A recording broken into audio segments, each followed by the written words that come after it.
नमस्कार, स्वागत है आपका। मेरा नाम है विपिन बेबाक। मेरे साथ अरुणेश यादव, डॉक्टर अरुणेश यादव, और इधर मेरे सहयोगी शादाब रिजवी। धन्यवाद सर। जी, बहुत बहुत धन्यवाद। हमारे साथ अरुणेश यादव जी हैं और देश में ओबीसी समाज के एक यादव जी बहुत मशहूर, सुना ही होगा, सुना है नहीं सुना? हाँ, काफ़ी मशहूर हैं यादव जी। तो सबसे पहले शुरुआत वहीं से करते हैं। यादव जी, जी, एक यादव जी बहुत मशहूर हो रहे हैं देश के अंदर, क्या कहेंगे? कौन से यादव जी की आप बात कर रहे हैं? जज साहब। देखिए, ऐसा है चौधरी साहब, जैसे बड़ी पुरानी कहावत है कि जो सारी चमकती चीज़ें जो है वो सोना नहीं होती, तो वैसे ही अगर कोई व्यक्ति संविधान विरोधी बात कर रहा है तो उसको आप किसी जाति विशेष से ना जोड़ें। जहाँ तक मैं समझता हूँ, यादव पिछड़ी जाति से आते हैं और कोई भी पिछड़ी जाति से आने वाला व्यक्ति संविधान विरोधी बात नहीं कर सकता, और अगर वो संविधान विरोधी बात कर रहा है यानी कि वो मनुस्मृति में बिलीव करता है, आरएसएस की पाठशाला में जाता है, और जो व्यक्ति आरएसएस की पाठशाला में जा रहा है वो व्यक्ति इस देश का शुभचिंतक और देशभक्त नहीं हो सकता।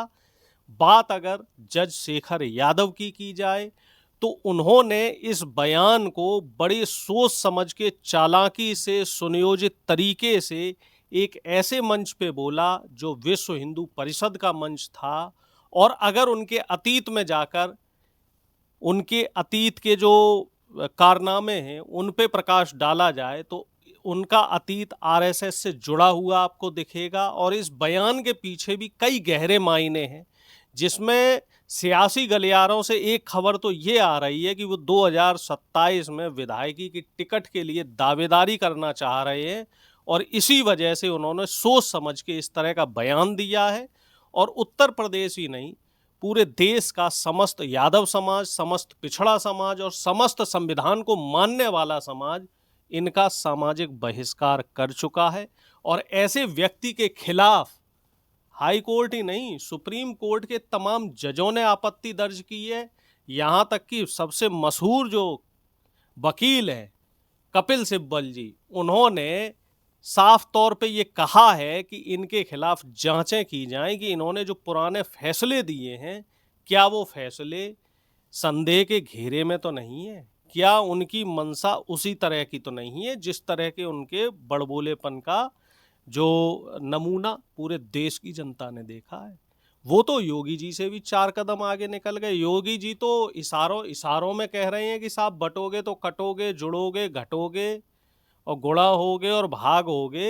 ये तो साफ तौर पे कह रहे हैं, मुल्ला भी नहीं बोल रहे, कह रहे साहब जो कठमुल्ले हैं इनसे सावधान रहने की जरूरत है। और उसके बाद उन्होंने क्या कहा कि मेरे इस बयान पे ट्रोलिंग भी होगी, कई लोगों को आपत्ति भी होगी, लेकिन मुझे फर्क नहीं पड़ता। यानी कि उनको अपने पद का घमंड है, उनको आरएसएस में होने का घमंड है, और उनको बीजेपी की जो डबल इंजन सरकार चल रही है उस पे पूरा भरोसा है कि उनके खिलाफ कोई कार्रवाई बीजेपी नहीं होने देगी। कार्रवाई नहीं होने देगी। शादाब रिजवी, एक जज का इस तरीके से बयान देना सार्वजनिक मंच पर, क्या कहेंगे? देखिए, ये मायने नहीं रखता कि वो यादव हैं या वो ठाकुर हैं या फिर ब्राह्मण हैं या फिर किसी और समाज से हैं। मायने ये रखता है कि उनकी मानसिकता कैसी है। इस देश के अंदर अगर ऐसी मानसिकता के लोग हैं जो कि देश के बंटवारे को लेकर ही बयान देते हैं, तो ये चिंता का विषय है। और बेबाक जी, ये कोई नया काम उन्होंने नहीं किया, ये पहले से ही एक शुरुआत से ही एक कहानी रही है। अगर हमें भारतीय जनता पार्टी से टिकट चाहिए या फिर कोई भी ब्यूरोक्रेट्स, जजेस हों, अधिकारी हों और ऑफिसर्स हों, रिटायर्ड होने वाले हों या फिर इस समय वो सेवारत हों, ऐसे लोगों को जब राजनीति में आना होता है तो उनका राजनीति पॉलिटिकल बैकग्राउंड कुछ होता नहीं, तो उनको पॉलिटिकल बैकग्राउंड बनाने के लिए बहुत सारी चीज़ें चाहिए होती हैं। एक पोर्टफोलियो तैयार करना होता है, संगठन के लिए कितना काम किया ये भी चाहिए होता है। आखिर वो जिस पार्टी में जा रहे हैं, जिस पार्टी की सदस्यता लेंगे या जिस पार्टी से वो चुनाव लड़ेंगे टिकट लेकर, तो उस पार्टी के लिए उन्होंने कितना काम किया, ये बहुत सारी चीज़ें चाहिए शादाब होती हैं। रिजवी, जिस तरीके से इसे भांग बोना कहेंगे, सादा भाषा में भांग जी, बोना, हाँ। तो अब ये भांग बोना जरूरी है टिकट लेने के हाँ, लिए? वही मैं बता रहा हूँ कि अब ये एक सिस्टम बन चुका है कि अगर आपको भारतीय जनता पार्टी में जाना है तो एक विशेष समुदाय को टारगेट करने के लिए कोई भी बयान आप दे दीजिए, आपको 24 घंटे से कम, जैसे वो कच्चा बादाम और बहुत सारे ऐसे वायरल हुए थे ना लोग, फर्क नहीं पड़ता। अभी मेरे भाई साहब ने उसका डायलॉग बोला, उस लड़के का जो अभी एक साधु बना दिया गया, छोटा सा बच्चा पढ़ाई की उम्र में। तो ऐसे लोग जो कि 24 घंटे में, ये लोग प्रिया प्रकाश की तरह हैं, 24 घंटे में वायरल होने वाले। तो ये 24 घंटे के अंदर अपना पोर्टफोलियो भी ऐसा बयान देकर तैयार कर लेते हैं, और एक पार्टी जो कि पहले से एक विशेष समुदाय को टारगेट करती चली आ रही है, उसकी नज़रों में आ जाते हैं कि हमारी पार्टी के लिए ये आग में घी डालने वाला व्यक्ति कहाँ छुपा बैठा था, इसे लाया जाए और इसे तुरंत किसी विधानसभा से टिकट देकर इसे चुनाव लड़ाया जाए, जिससे कि हम सत्ता पर काबिज हों। तो ऐसे पार्टी के लोगों को, जिनको पार्टी ढूंढ रही है पहले से ही, तो ये मौका देते हैं पार्टी को कि हम यहाँ बैठे हैं, हमें ढूंढ लो।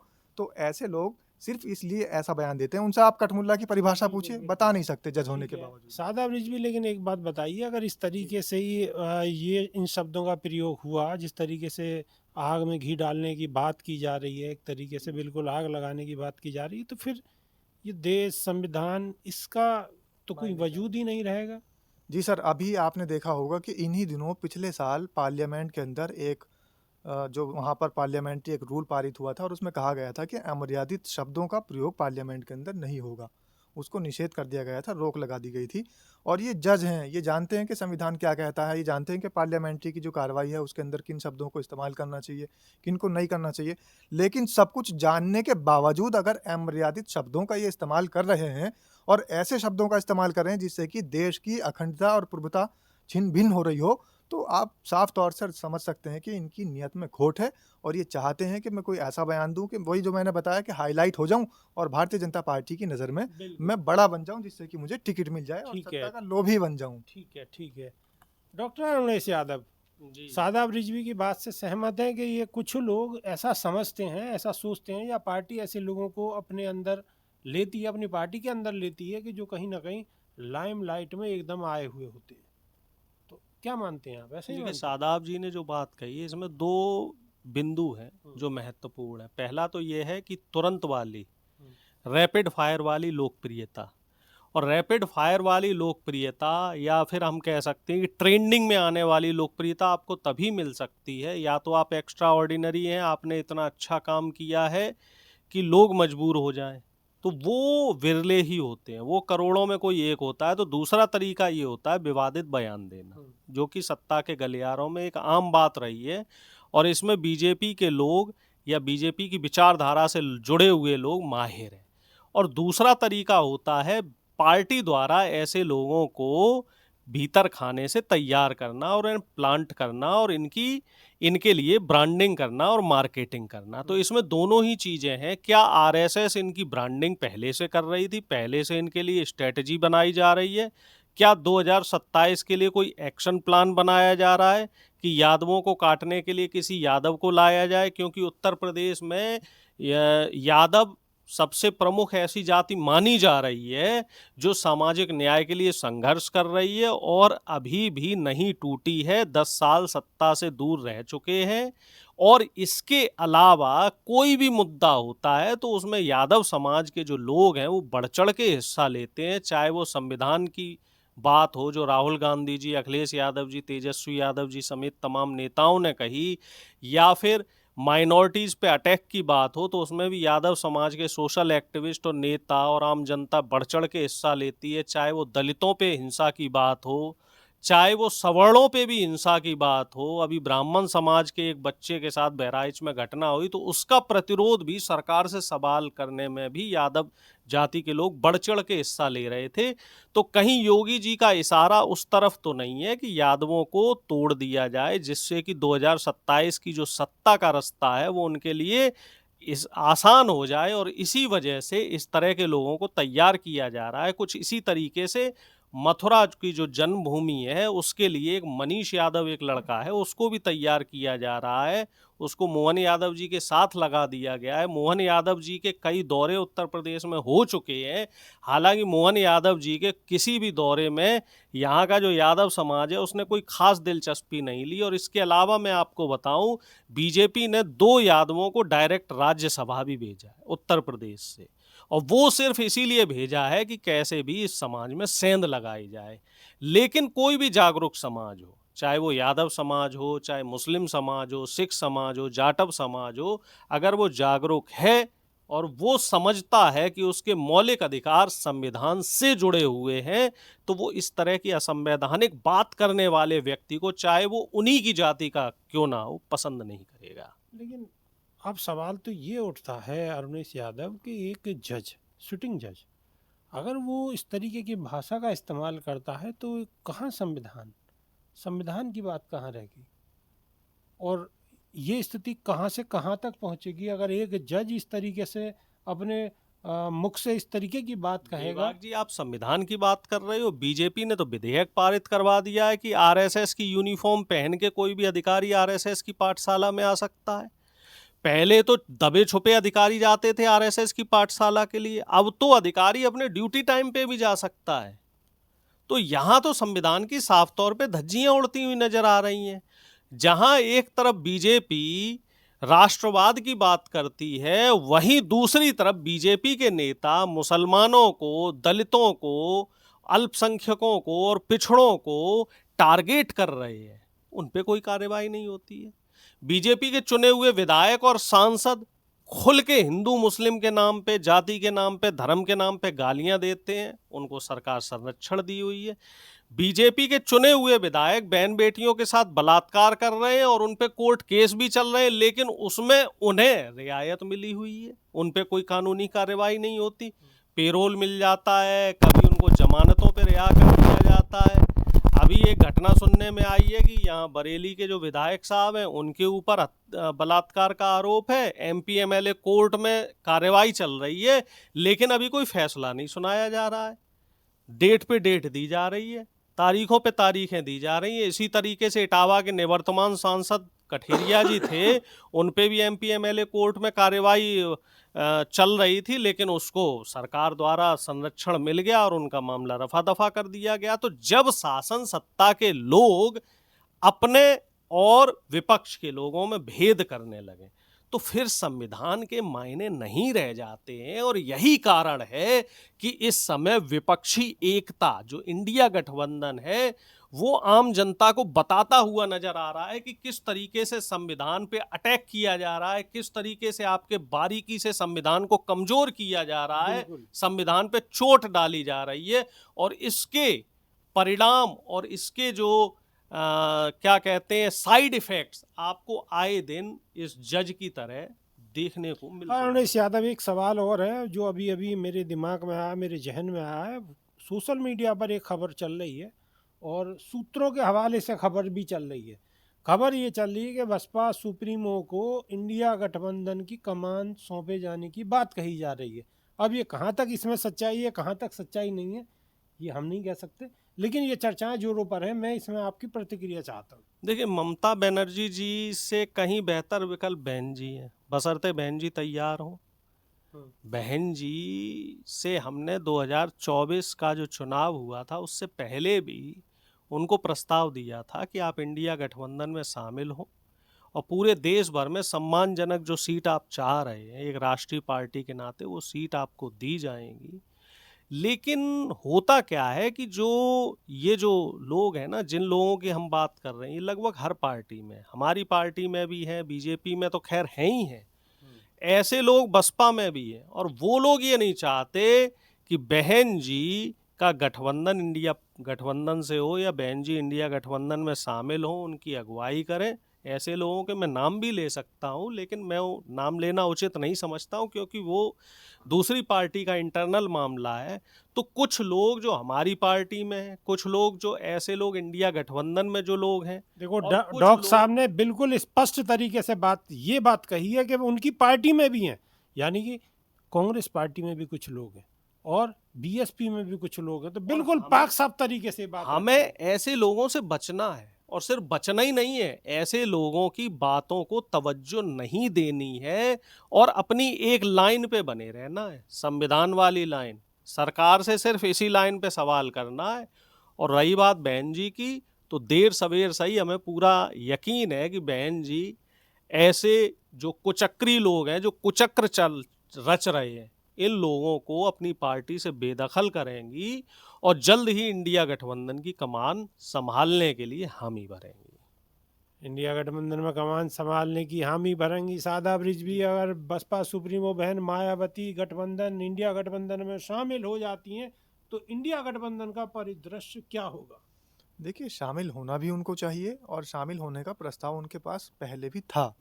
अब वो क्या मजबूरियां रही होंगी, क्योंकि एक पार्टी की और बड़ी पार्टी की कमान संभालती हैं, तो उनको अपनी पार्टी के निर्णय लेने का पूरा अधिकार है। लेकिन आज के समय में नेताओं को कुछ इस तरीके से मजबूर भी किया जा रहा है बेबाक जी, कि वो अपना फैसला नहीं ले पा रहे हैं, क्योंकि निरंकुश शासन लगा हुआ है। आप देख रहे हैं किस तरीके से सरकारी एजेंसियों का गलत इस्तेमाल करके लोगों को, राजनीतिक पार्टी के लोगों को जेल में भी डाला जा रहा है। चाहे लालू यादव जी की बात हो, अरविंद केजरीवाल की हो, सत्येंद्र जी की हो, चाहे मनीष सिसोदिया की हो, बहुत सारे उदाहरण ऐसे हैं कि उनके बाद भी जब उनको जेल में डाल दिया गया, उसके बाद उनकी सरकारों को तोड़ने मरोड़ने की भी कोशिशें की गई। पार्टियों को तोड़ने मरोड़ने की तो पहले से ही इनकी कहानी रही है, पुरानी इनकी कहानी है। लेकिन जो बात चल रही थी जज साहब की, यादव साहब की, कि उन्होंने इस तरीके का बयान दिया, तो मैं आपको बताऊं बेबाक जी कि इस देश के अंदर ओबीसी समाज को सबसे ज़्यादा प्रताड़ना मिली है। जो ओबीसी समाज है, ओबीसी समाज को प्रताड़ित किया गया है इस देश के अंदर, जब तक भारतीय जनता पार्टी की सरकारें रही हैं। जिस समय में भी ओबीसी समाज को निशाना बनाया जाता है। यहाँ तक कि डॉक्टर राजेंद्र सच्चर की सिफारिशें हैं, उनको लागू करने के लिए आवाज़ उठाई थी, हालांकि लागू नहीं हो पाई। लेकिन उनका जो सर्वे था, या फिर रंगनाथ मिश्रा आयोग बना था, उसमें भी, उस सर्वे में भी ये कहा गया था कि ओबीसी और अल्पसंख्यक, उनकी स्थिति इतनी दयनीय है कि हमारे देश के जो दलित हैं और गरीबी रेखा से नीचे जीवन यापन करने वाले लोग हैं, शोषित और दलित हैं, उनसे भी बदतर है। तो आप अंदाज़ा लगा सकते हैं कि ओबीसी समाज कितनी प्रताड़ना देश के अंदर झेल रहा है। अब वो अगर देश में इन सत्ताधारी पार्टियों के खिलाफ आवाज़ उठा रहा है तो इनको डर लग रहा है। इसीलिए ये मैनिपुलेट करने के लिए कुछ यादवों को, या मैं नाम नहीं लूँगा, चाहे वो मोहन यादव हों या और बहुत सारे नाम हैं, तो यादव सरनेम के लोगों को, जिनका सरनेम यादव है, उनको इकट्ठा करके तैयार किया गया है। और तैयार करने के बाद में भारतीय जनता पार्टी से उनको बड़े पद पर आसीन कर दिया गया है, एक साजिश के तहत, जिससे कि लगे कि ओबीसी का हम हमेशा से भला करते चले आ रहे हैं। हमने ओबीसी के, देखिए, यहाँ पर मुख्यमंत्री बना रखे हैं, हमने ओबीसी के लोगों को राज्यसभा भी भेजा है, हमने ओबीसी के साथ हमेशा से प्रेम भाव जताया है। तो ये ओबीसी को छलने की एक नई साजिश है, जिसको ओबीसी समाज को बहुत बारीकी से देखना होगा। और ये भी देखना होगा कि हमारे साथ जो पिछले जुल्म और ज्यादती की गई हैं, हम उसको नहीं भूलेंगे और आने वाले समय पर याद रखेंगे और आरएसएस भाजपा को मुंह तोड़ जवाब देने का काम। बिल्कुल मुंह तोड़ जवाब देने का काम करेंगे। अरुणेश यादव, राहुल गांधी हाथरस पहुंचे हैं और हाथरस से पहले संभल भी पहुंचे थे। संभल उनको पहुंचने नहीं दिया गया, तो संभल पीड़ित दिल्ली आए और कल वो राहुल जी संभल पीड़ितों से मिले। और कल ही के दिन की घटना है कि प्रधानमंत्री जी कपूर खानदान से मिले। हालांकि मेरी कपूर खानदान से कोई जाति दुश्मनी नहीं है, मैं तो बल्कि राज कपूर जी, ऋषि कपूर जी और अब रणवीर कपूर जी, इनका बड़ा फ़ैन हूँ, इनकी सब फिल्में देखता हूँ। लेकिन वो अलग चीज़ है, राजनीति अलग चीज़ है। जब मोदी जी को इन लोगों से मिलने के लिए समय है, तो संभल पीड़ित, हाथरस पीड़ित, मणिपुर पीड़ित, ऐसे लोगों से मिलने के लिए समय क्यों नहीं है? इनको भी बुलाया जा सकता था। अब जो काम प्रधानमंत्री को करना चाहिए वो काम कौन कर रहा है? नेता विपक्ष। संभल पीड़ितों से मिले और आज जैसे ही संभल पीड़ितों से मिले तो उन्हें एक फीडबैक मिला कि 4 साल हो गए साहब और अब तक हाथरस पीड़ितों को न्याय नहीं मिला। 2020 में राहुल गांधी जी तमाम जद्दोजहद करके हाथरस पहुंचे थे, वो दृश्य सबने देखे हैं। उस दृश्य में जयंत चौधरी जी को भी लाठियां पड़ी थी। हालांकि अब वो चवन्नी पलट गई, वो अलग है, अलग विषय है, लेकिन जयंत चौधरी जी भी वहां पहुंचे थे और तभी वो जनता की नज़र में आए थे और उस समय उनका राजनीतिक एक बूम मिला था। वो चलो राजनीतिक मजबूरियां हैं साहब, पलट गए। लेकिन राहुल जी आज पहुंचे और राहुल जी ने बिल्कुल उनसे परिवार को सांत्वना दी और ये कहा कि अब संसद में आपके लिए बात होगी। और 4 साल होने के बाद भी प्रधानमंत्री जी ने आपको न्याय नहीं दिलवाया। योगी जी कहाँ सो रहे हैं? अब इनकी ईंट से ईंट बजाई जाएगी, क्योंकि कहीं ना कहीं बीजेपी और आरएसएस के लोग राहुल जी पे शिकंजा कसने की कोशिश कर रहे थे कि राहुल जी कोई भी काम, एक काम पकड़ते हैं, फिर दूसरा पकड़ते हैं, फिर तीसरा पकड़ते हैं, फॉलोअप नहीं लेते हैं। तो ये एक करारा तमाचा है कि हमारा नेता हमारा भी नहीं कह सकते, वो हम कहेंगे कि देश का जो नेता है, बिल्कुल बिल्कुल देश का नेता जनता को छोड़ नहीं रहा है, जनता के लिए ही लड़ रहा है और जनता के लिए ही संघर्ष कर रहा बिल्कुल है। जनता के लिए ही संघर्ष कर रहा है।